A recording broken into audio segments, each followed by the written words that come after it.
ಬೆಳಕಿನೆಡೆಯ ಕಾರ್ಯಕ್ರಮದಲ್ಲಿ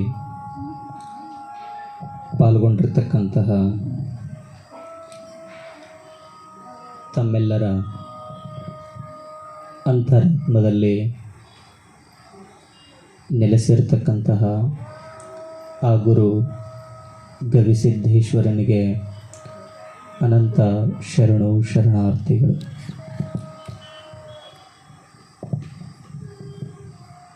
ಲಕ್ಷಾಂತರ ವರುಷಗಳ ಹಿಂದೆ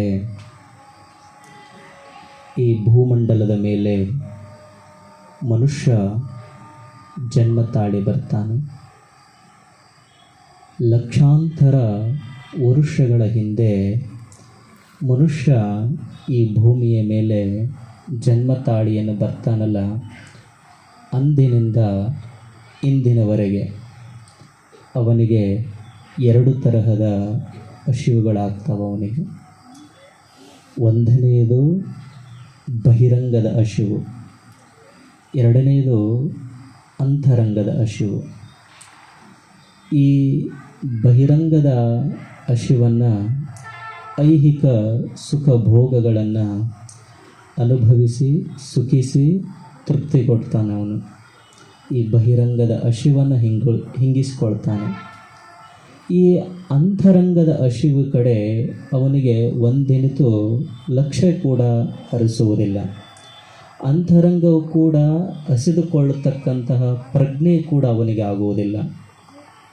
ಅಲ್ಲ, ಮತ್ತು ಈ ಅಂತರಂಗದ ಹಸಿವನ್ನು ಹಿಂಗಿಸಿಕೊಳ್ಳಲಾರ್ದಕ್ಕೆ ಅವನಿಗೆ ಏನಾಗಿದೆ ಅಂದರೆ ದುಃಖ ಆಗಿದೆ, ಚಿಂತೆಯಾಗಿದೆ, ಟೆನ್ಷನ್ ಆಗಿದೆ, ಡಿಪ್ರೆಷನ್ ಆಗಿದೆ. ನಾವೆಲ್ಲ ಏನು ಹೇಳ್ತೀವಲ್ಲ, ದುಃಖ ಕಷ್ಟ ಅಂತೀವಲ್ಲ, ಈ ಅಂತರಂಗದ ಹಸಿವನ್ನು ಹಿಂಗಿಸಿಕೊಳ್ಳೋದಕ್ಕಾಗಿರ್ತಕ್ಕಂಥದ್ದು. ನಾವೆಲ್ಲ ಹೊಟ್ಟೆ ಹಸಿದುಕೊಳ್ಳೋದು ಅಷ್ಟೇ ಕೇಳಿವಲ್ಲ, ನಾವೆಲ್ಲ ಹೊಟ್ಟೆ ಹಸ್ಕೊಳ್ತೈತಿ. ಹೊಟ್ಟೆ ಹಸ್ಕೊಂಡಾಗ ನಾವೆಲ್ಲ ಏನು ಮಾಡ್ತೀವಿ? ಊಟ ಮಾಡ್ತೀವಲ್ಲ. ಇವಾಗ ಹೊಟ್ಟೆ ಹಸ್ಕೊಂಡೈತಂತ ತಂದೇಳಿ ಏನು ಬೇಕಂತ ತಿಂತೀವನ್ನ ನಾವೇನಾದರೂ ಕಣ್ಣಿಗೆ ಕಂಡದ್ದೆಲ್ಲ ತಿಂತೀವನ್ನ. ಏನಾದರೂ ಈ ಕಣ್ಣಿಗೆ ಈ ಹೊಟ್ಟೆ ಹಸ್ತೈತಿ. ಇವಾಗ ಇಲ್ಲಿ ಕಲ್ಲು ಐತಿ, ಕಲ್ಲು ಏನಾದ್ರು ತಿಂತೀನಿ ನಾನೇನಾದರೂ, ಅಥವಾ ಇಲ್ಲಿ ಮಣ್ಣು ಐತಿ, ಮಣ್ಣು ಏನಾದ್ರು ತಿಂತೀನೇನು?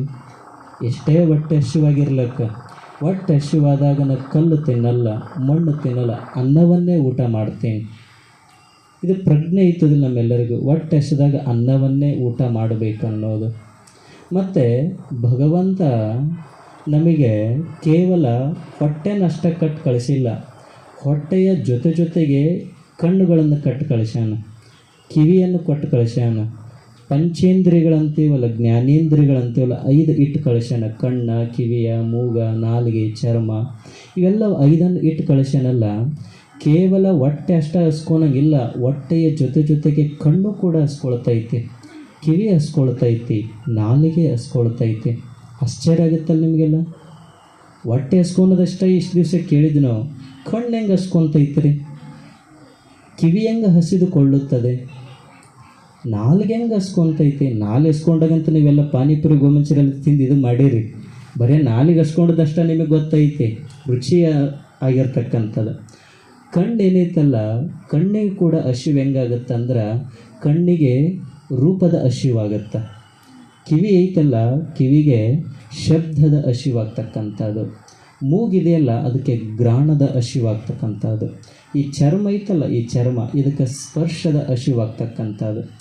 ಕಣ್ಣಿನ ಹಸಿವಾಗುತ್ತಂತಿರಲಿ, ಹೆಂಗಾಗತ್ರಿ? ಒಂದು ತಿಳಿಸಿ ಹೇಳ್ರಲ್ಲ ನಮಗೆ. ಹೆಂಗೆ ಗೊತ್ತಾಗಬೇಕಲ್ಲ, ನಮಗೆ ಗೊತ್ತಾಗಬೇಕಲ್ಲ. ಕಣ್ಣಿಗೆ ಹೆಂಗೆ ಹಸಿವಾಗುತ್ತಂತಂದ್ರೆ, ನೀವೆಲ್ಲ ಕಾಲೇಜ್ ಹುಡ್ರಿದ್ರೆ ನಿಮಗೆಲ್ಲ ಗೊತ್ತಿರ್ತೈತಿ. ಅವರೆಲ್ಲ ಕಾಲೇಜ್ ಮುಗಿಸಿ ಬಂದವ್ರಿದ್ರೆ ನೀವೆಲ್ಲ ಕಾಲೇಜ್ ಓದಾರದಿರಿ ಅಷ್ಟೇ. ನಿಮ್ಮ ಅನುಭವಕ್ಕೆ ಬಂದಿರ್ತೈತಿ. ನೀವು ಯಾರೋ ಒಂದು ಟೈಮ್ನಾಗ ಬಜಾರ್ನ ನೋಡಿರ್ತೀರಿ ಒಬ್ರನ್ನ, ಅವ್ರ ರೂಪ ಕಣ್ಣಿಗೆ ಬಿದ್ದಿರ್ತೈತಿ. ಆ ಬಜಾರ್ದಾಗ ನಿಮ್ದೇನು ಕೆಲಸ ಇರಂಗಿಲ್ಲ, ಆದರೂ ಪದೇ ಅವ್ರು ನೋಡೋಕ್ಕಂತ ಬಜಾರ್ಗೆ ಹೋಗ್ತೀರಿ ನೋಡಿ ನೀವು. ಹೌದೇನಲ್ಲ? ಒಮ್ಮೆ ರೂಪ ಕಣ್ಣಾಗಿ ಬಿದ್ದೈತೆ ಅವ್ರದ್ದು. ಬಜಾರ್ದಾಗ ನಿಮ್ದೇನು ಕೆಲಸ ಇಲ್ಲ, ಯಾವಾಗೋ ಒಮ್ಮೆ ನೋಡಿರಿ ಅವ್ರು ಬಜಾರಕ್ಕೆ ಅಲ್ಲಿ ಬರ್ತಾರಂತ ಪದೇ ಹೋಗಿರಲ್ಲಿ ನೋಡೋಕೆ. ಅಂದ್ರೆ ಕಣ್ಣಿಗೆ ರೂಪದ ಹಸಿವಾಗಕತ್ತೈತಿ. ಅದು ನೋಡ್ಬೇಕಂತ ಬಯಕೆ ಆಗತ್ತೈತಿ ನೋಡ್ರಿ. ಮತ್ತು ಕಿವಿಗೆ ಹೆಂಗೆ ಹಸಿವಾಗುತ್ತಾ? ಕಿವಿಗೆ ಹೆಂಗೆ ಹಸಿವಾಗುತ್ತೆ ಅಂದ್ರೆ ಶಬ್ದದ ಹಸಿವಾಗುತ್ತೆ. ನಿಮ್ಮದು ಫೇವ್ರೇಟ್ ಯಾವುದೊಂದು ಸಾಂಗ್ ಐತೆ ಅಂತ ತಿಳ್ಕೊರಿ. ಯಾರೋ ಒಬ್ರು ಕೇಳ್ಬೇಕಂತ ಪ್ರವಚನ ಕೇಳ್ಬೇಕು ಅನ್ನೋದು ಇದಾಗಿರ್ತೈತಿ, ಒಬ್ರು ಯಾವುದೋ ಒಂದು ಸಾಂಗ್ ಇರ್ತೈತಿ, ಅದು ಪದೇ ಪದೇ ಪದೇ ಕೇಳ್ಬೇಕಂತ ಬಯಸ್ತಿರ್ತೈತಿ ನೋಡಿ ಕಿವಿ. ಹೌದೇನಲ್ಲ? ಚರ್ಮಕ್ಕೆ ಹಸಿವಾಗತ್ತೆ. ಹೆಂಗಾಗತ್ತ? ಇವತ್ತು ತಾಯಿ ಇರ್ತಾಳೆ, ನಮಗೆ ಆರಾಮಿರಂಗಿಲ್ಲ, ಆರಾಮಿರಲ್ಲ. ತಾಯಿ ಸುಮ್ಮನೆ ಒಂದು ಪ್ರೇಮದಿಂದ ಕೈ ಆಡಿಸ್ಬಿಟ್ರೆ ಸಾಕು, ಯಾ ಮದ್ದು ಸಹಿತ ಬೇಕಲ್ಲ, ಕೇವಲ ಸ್ಪರ್ಶದಿಂದ ಆರಾಮ ಮಾಡಿಬಿಡ್ತಾಳೆ ತಾಯಿ. ಆ ಚರ್ಮದ ಹಸಿವು ಕೂಡ ಆಗ್ತಕ್ಕಂಥದ್ದು. ಹಿಂಗೆ ಹಸಿದುಕೊಂಡಾಗ ಎಲ್ಲವನ್ನು ಕೂಡ ನಾವು ಕೊಟ್ಕೊಂತ ಹೋದ್ರಂದ್ರೆ ಹೆಂಗಾಗಿರ್ತಕ್ಕಂಥದ್ದು. ಕಣ್ಣಿಗೆ ಶಬ್ದದ ಕಣ್ಣಿಗೆ ರೂಪದ ಹಸಿವಾಗ್ತಕ್ಕಂಥದ್ದು, ಕಿವಿಗೆ ಶಬ್ದದ ಹಸಿವಾಗ್ತಕ್ಕಂಥದ್ದು.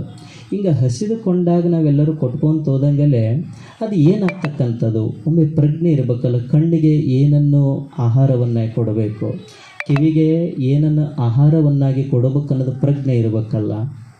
ಇವಾಗ ಕಣ್ಣಿಗೆ ಕಂಡದ್ದೆಲ್ಲವೂ ಕಾಣಿಸ್ಕೊಂತ ಹೋದಂಗೆಲ್ಲ ಏನಾಗತ್ತಾ, ಏನೆಲ್ಲ ಅನಾಹುತ ಆಗ್ತಕ್ಕಂಥದ್ದು. ಇಬ್ಬರು ಸ್ನೇಹಿತರಿದ್ದರು. ಒಬ್ಬ ಭಾಳ ಸಪ್ಪು ಮೋರೆ ಹಾಕ್ಕೊಂಡು ಕೂತ್ಕೊಂಡದ್ದಂತೆ. ಸಪ್ಪು ಮೋರೆ ಹಾಕ್ಕೊಂಡು ಕೂತ್ಕೊಂಡದ್ದು ಒಬ್ಬ ಸ್ನೇಹಿತ ಬಂದಂತೆ. ಬಂದು ಅವನಿಗೆ ಕೇಳಿದಂತೆ, ಅಲ್ಲೋ ಯಾಕಿಷ್ಟು ಸಪ್ಪು ಮಾರಿ ಕೂತ್ಕೊಂಡು, ಯಾಕಿಷ್ಟು ಚಿಂತೆ ಮಾಡ್ಕೊಂಡು ಕೂತ್ಕೊಂಡು? ಇಲ್ಲೋ ನಿನ್ನೆ ಪಗಾರ ಆಗಿತ್ತು, ನಿನ್ನೆ ಸ್ಯಾಲ್ರಿ ಆಗಿತ್ತು, ಅದಕ್ಕೆ ದುಃಖ ಆಗುತ್ತೆ.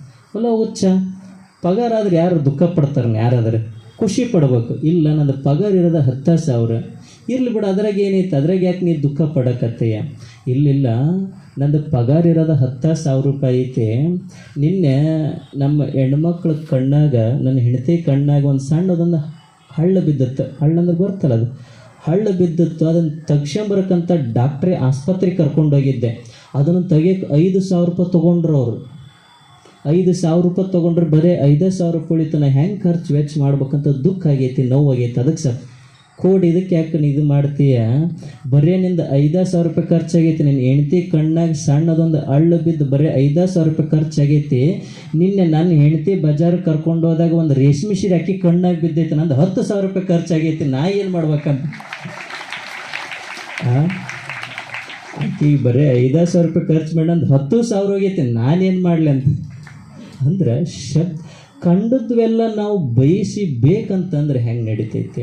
ಅಲ್ಲ, ಮತ್ತು ಶಬ್ದಗಳು ಇಷ್ಟೆಲ್ಲ ಕಿವಿ ಬೀಳ್ತಾವೆ, ಮತ್ತು ಕಣ್ಣಿಗೆಲ್ಲ ರೂಪಗಳೆಲ್ಲ ಕಣ್ಣಿಗೆ ಬೀಳ್ತಾವಲ್ಲ, ಮತ್ತು ಹೆಂಗೆ ಬದುಕಬೇಕಿಲ್ಲಿ? ಕೆಟ್ಟದ್ದು ರೂಪಗಳು ಕಣ್ಣಿಗೆ ಬೀಳ್ತಾವೆ, ಕೆಟ್ಟ ಶಬ್ದಗಳು ಕೂಡ ಕಿವಿಗೆ ಬೀಳ್ತಾವೆ, ಮತ್ತು ಕೆಟ್ಟದ್ದೆಲ್ಲ ಕಾಣ್ತೈತಂತಂದ್ರೆ ಮತ್ತೆ ಹೆಂಗೆ ಬದುಕಬೇಕಿಲ್ಲಿ? ನೀವು ಸಂತ ಅನ್ನೋ ಶಬ್ದ ಕೇಳಿರಿ. ಸಂತ ಅಂತ ಯಾರಿಗೆ ಕರಿಬೇಕಂತಂದ್ರೆ ಈ ಸಂತೆಯ ಗದ್ದಲದೊಳಗಡೆ ಇರ್ಬೇಕವ. ಈ ಸಂತೆಯ ಗದ್ದಲದೊಳಗೆ ಇದ್ದರೂ ಸಹಿತ ಈ ಸಂತೆಯ ಗದ್ದಲ ತನ್ನ ಒಳಗಡೆ ಬರಲಾರ್ದಂಗೆ, ಹೊರಗಡೆ ಎಷ್ಟರ ಗದ್ದಲ ನಡೀಲಕ್ಕ, ಹೊರಗಡೆ ಎಷ್ಟ ಗದ್ದಲ ಇರಕ್ಕ, ಸಂತೆಯ ಗದ್ದಲ ತನ್ನ ಒಳಗಡೆ ಮನಸ್ಸಿನಾಗ ಬರಲಾರ್ದಂಗೆ, ತನ್ನ ಗದ್ದಲವನ್ನು ಒಳಗಡೆ ಹಾಕೊಂಡ್ಲಾರ್ದಂಗೆ ಸದಾ ಯಾರು ಸಂತೋಷವಾಗಿರ್ತಾನ ಅವನಿಗೆ ಸಂತ ಅಂತ ಕರೀತಾರೆ. ಸಂತ ಅಂದ್ರೆ ಮತ್ತೆ ಯಾರೆಲ್ಲ ಸದಾ ಸಂತೋಷವಾಗಿರುವನೇ ಸಂತ ಅಂತ ಅನ್ಸ್ಕೊಂತಾನೆ. ಅಂದ್ರೆ ಸಂತ ಅಂತ. ಮತ್ತೆ ಇಲ್ಲೇನಪ್ಪ, ಕಣ್ಣಿಗೆ ಬರೀ ಕೆಟ್ಟದ್ದ ಕಾಣ್ತೈತ್ರಿ, ಏನು ನೋಡಿದ್ರೆ ಬರೀ ಕೆಟ್ಟದ್ದ ಕಣ್ಣಿಗೆ ಕಾಣ್ತೈತಿ, ಏನು ಕೇಳಿದ್ರೆ ಬರೀ ಕೆಟ್ಟ ಶಬ್ದಗಳ ಕಿವಿ ಬೀಳ್ತಾವಂತಂದ್ರೆ ಏನು ಕಣ್ಣು ಮುಚ್ಕೊಂಡು ಅಡ್ಡಾಡಕ್ಕೆ ಬರ್ತತ್ತೇನು? ಏನಾದರೂ ಕಣ್ಣಿಗೆ ಏನಾರು ಪಟ್ಟಿ ಕಟ್ಕೊಂಡು ಅಡ್ಡಾಡಕ್ಕೆ ಬರ್ತತ್ತೇನು? ಅಥವಾ ಕಿವಿ ಬರೀ ಕೆಟ್ಟ ಶಬ್ದಗಳನ್ನ ಬೀಳ್ತವ್ರಿ ಅಂತ ತಂದೇಳಿ ಕಿವಿಗೆ ಮುಚ್ಕೊಂಡು ಅಡ್ಡಾಡಕ್ಕೆ ಬರ್ತತ್ತೇನು? ಎಷ್ಟು ದಿವಸ ಮುಚ್ಕೊಂಡು ಅಡ್ಡಾಡೋದು? ಎಷ್ಟು ದಿವಸ ನೀವು ಹಂಗೆ ಅಡ್ಡಾಡ್ಕೊಂತ ಹೋಗೋದು? ಇದು ಇರೋದೇ ಅಲ್ಲ ಈ ಜಗತ್ತಿನಾಗ. ಇದ್ರ ಮಧ್ಯೆನ ಬದುಕಬೇಕಲ್ಲ ನಾವೆಲ್ಲ. ಕಣ್ಣು ತೆರೆದಿರಬೇಕು, ನಾವು ಕಿವಿ ತೆರೆದಿರಬೇಕು, ಆದ್ರೆ ಒಳಗಲು ಗದ್ದಲ ಒಳಗೆ ಹಾಕ್ಕೊಂಡಿರಬಾರ್ದು. ಇದು ಬದುಕಿನ ಸೂತ್ರ. ಇದು ಯಾವ ಶಬ್ದಗಳನ್ನ ಹಾಕ್ಕೋಬೇಕು, ನೋಡುವ ದೃಷ್ಟಿಕೋನ ಬಹು ಸುಂದರವಾಗಿರಬೇಕಲ್ಲ. ನೀವೆಲ್ಲ ಕೇಳಿರ್ಬೋದು ಇದನ್ನು. ಇಟಲಿ ದೇಶದಾಗ ಫ್ಲಾರೆನ್ಸ್ ಅಂತಕ್ಕಂಥ ಒಂದು ಸಿಟಿ ಐತಿ, ನಗರ. ಅದರಲ್ಲಿ ಒಬ್ಬ ಮೈಕಲ್ ಆ್ಯಂಜಿಲೋ ಅಂತಂತಂದೇಳಿ ಒಬ್ಬ ಸುಪ್ರಸಿದ್ಧ ಕಲಾವಿದನಿದ್ದ. ಆತ ಜಗತ್ಪ್ರಸಿದ್ಧವಾದಂಥ ಕಲಾವಿದನಾಗಿದ್ದ. ಒಮ್ಮೆ ಆತ ಫ್ಲಾರೆನ್ಸ್ ಪಟ್ಟಣದಾಗ ನಡ್ಕೊಂತ ಹೋಗುವಂಥ ಸಂದರ್ಭದಲ್ಲಿ ಒಬ್ಬರು ಶ್ರೀಮಂತರ ಮನೆ ಬರ್ತೈತಿ. ಆ ಶ್ರೀಮಂತರ ಮನೆಯ ಮುಂದುಗಡೆ ಒಂದು ದೊಡ್ಡದೊಂದು ಕಲ್ಲು ಬಂಡೆ ಬಿದ್ದಿರ್ತೈತಿ. ಆ ಕಲ್ಲು ಬಂಡೆಯನ್ನು ನೋಡಿದಂಥ ಮೈಕಲ್ ಆ್ಯಂಜಿಲೋ ಕಲ್ಲು ಬಂಡೆ ನೋಡಿದ ತಕ್ಷಣ ಎಷ್ಟು ಆನಂದಗೊಳ್ತಾನಂದ್ರೆ ಅತ್ಯಂತ ಸಂತೋಷಗೊಳ್ತಾನ. ಅವನಿಗೆ ನಿಧಿ ಸಿಕ್ಕಷ್ಟು ಸಂತೋಷ ಪಡ್ತಾನ ಅವನು. ಆ ಶ್ರೀಮಂತನ ಮನೆ ಏನಿರ್ತಾನಲ್ಲ, ಮಾಲೀಕ ಇರ್ತಾನಲ್ಲ, ಆ ಮಾಲೀಕನಿಗೆ ಕೇಳ್ತಾನಂತೆ, ಈ ಕಲ್ಲು ಬಂಡೆ ಕೊಡ್ತೀಯ ನನಗೆ ಅಂತಂದೇಳಿ. ಅವಾಗ ಶ್ರೀಮಂತ ಅಂತನಂತೆ, ನಾ ದೊಡ್ಡ ಶ್ರೀಮಂತ ಅದೀನಿ, ಅಗರ್ಭ ಶ್ರೀಮಂತ ಅದೀನಿ, ಈ ಕಲ್ಲು ಯಾಕೆ ಬೇಡ್ತೀನಿ? ನೀನು ಬೇಡುವುದ ಕರೆ ಇತ್ತಪ್ಪ ಅಂದ್ರೆ ಏನಾರ ಬೇಡು ಕೊಡ್ತೀನಿ, ಸುಮ್ಮನೆ ಇದು ಏನು ಸಣ್ಣ ಕಲ್ಲು, ಇದು ಬಂಡಿ ಯಾಕೆ ಬೇಡ್ತೀನಿ ನೀನು? ಅವಾಗ ಅಂತನಂತೆ, ಇಲ್ಲ ನನಗೇನು ರೊಕ್ಕ ರೂಪಾಯಿ ಏನೂ ಬೇಡ, ಈ ಕಲ್ಲು ಬಂಡಿ ಐತಲ್ಲ, ಈ ಕಲ್ಲು ಬಂಡಿ ಕೊಟ್ಬಿಡು ಸಾಕು. ಅವಾಗ ಶ್ರೀಮಂತ ಅಂತ ಅನ್ಕೊಂತಾನಂತೆ, ದಿನ ನಾವು ಬೆಳಕರದ್ರಪ್ಪ ಅಂದ್ರೆ ಕಾಲಿಗೆ ಎತ್ತಿರ್ತಕ್ಕಂಥ ಕೆಸರನ್ನು ಒರೆಸಿ ಉಕ್ಕಿವು ಬಂಡಿಗೆ. ಅದು ಆ ಬಂಡಿ ಅಂತ ಬಂಡಿ ತೊಗೊಂಡು ಏನು ಮಾಡ್ತದೆ, ಅದು ಹುಚ್ಚಿದ್ದಂಗೆ ಐತಿ, ನನಗ್ಯಾರು ತೊಗೊಂಡು ಇಟ್ಕೊಂಡ್ರೆ ಏನು ಮಾಡಕ್ಕೆ, ಈ ಕಲ್ಲು ಬಂಡಿ ನೀ ತೊಗೊಂಡು ಹೋಗಂತಂದೇಳಿ ಆ ಮೈಕಲ್ ಆ್ಯಂಜಲೋಗೆ ಕಟ್ಕಳಿಸ್ತಾನಂತೆ, ನೀ ತೊಗೊಂಡು ಹೋಗಂತಂದೇಳಿ. ಮೈಕಲ್ ಆ್ಯಂಜಲೋ ಏನು ಮಾಡ್ತಾನಂದ್ರೆ ಆ ಕಲ್ಲು ಬಂಡೆನ ತನ್ನ ಮನೆ ತೊಗೊಂಡೋಗಿ ಉಳಿ ಮತ್ತು ಚಾಣವನ್ನು ಹಿಡ್ಕೊಂಡು ಕಟ್ಟೇಲಿ ಶುರು ಮಾಡ್ತಾನಂತೆ ಆ ಕಲ್ಲು ಬಂಡೆನ. ಹಿಂಗೆ ಶುರು ಮಾಡಿದಂಥ ವರ್ಷಗಳು ಹಿಡಿತಾವಂತವು. ಹಿಂಗೆ ವರ್ಷಗಳು ಕಳೆದ ಮೇಲೆ ಆ ಕಲ್ಲು ಬಂಡೆಯಲ್ಲಿ ಒಂದು ಅಪ್ರತಿಮವಾದಂಥ ಒಂದು ದೇವರ ವಿಗ್ರಹ ಮೂರ್ತಿ ಸೃಷ್ಟಿಯಾಗುತ್ತಂತೆ, ನಿರ್ಮಾಣ ಆಗುತ್ತಂತೆ. ನಿರ್ಮಾಣ ಆದ ಮೇಲೆ ಅದನ್ನು ಪ್ರದರ್ಶನಕ್ಕಂತ ಇಡ್ತಾರಂತೆ. ನಗರದ ಮಧ್ಯದಲ್ಲಿರ್ತಕ್ಕಂಥ ಮ್ಯೂಸಿಯಂ ಒಳಗಡೆ ಪ್ರದರ್ಶನಕ್ಕೆ ಇಡ್ತಾರಂತೆ.